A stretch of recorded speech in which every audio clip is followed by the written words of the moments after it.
સુરતમાંથી દુઃખદ ઘટના સામે આવી છે। કતારગામ વિસ્તારમાં રહેતી પરણિતાએ આપઘાત કરતા પરિવાર પર શોકની છાયા છવાઈ છે। પતિના પરસ્ત્રી સાથેના સંબંધોથી કંટાળી આ પગલું ભર્યાના મૃતકના ભાઈએ આક્ષેપ કર્યો છે।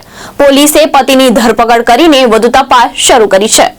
સુરત શહેરના કતારગામ તાડવાડી સ્થિત નીચલી કોલોનીમાં રહેતી કુસુમ યાદવે આપઘાત કરી લીધો હોવાનું સામે આવ્યું છે।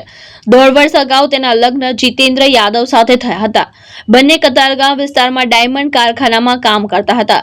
કુસુમ ડાયમંડમાં ડાય બનાવવાનું કામ કરતી અને પતિને આર્થિક રીતે પણ મદદરૂપ બનતી હતી। માહિતી મુજબ સોમવારે બપોરે પતિ પત્ની વચ્ચે ઝઘડો થયો હતો, જે બાદ કુસુમ કારખાનામાંથી ક્યાંક ચાલી ગઈ હતી। પરિવારજનોએ શોધખોળ કર્યા બાદ કતારગામ પોલીસને જાણ કરી। 2 દિવસ બાદ અશ્વની કુમાર મિલડી માતાના મંદિર પાછળ તાપી રિવરમાંથી કુસુમની લાશ મળી આવી હતી।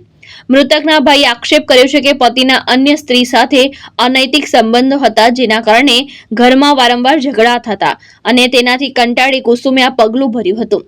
ફરિયાદને આધારે અશ્વની કુમાર પોલીસે પતિ જીતેન્દ્ર યાદવ સામે ગુનો નોંધી તેની ધરપકડ કરી છે અને સમગ્ર મામલે વધુ તપાસ હાથ ધરી છે। ભાવેશ ઉપાધ્યાય, દ્રષ્ટિકોણ ન્યૂઝ, સુરત।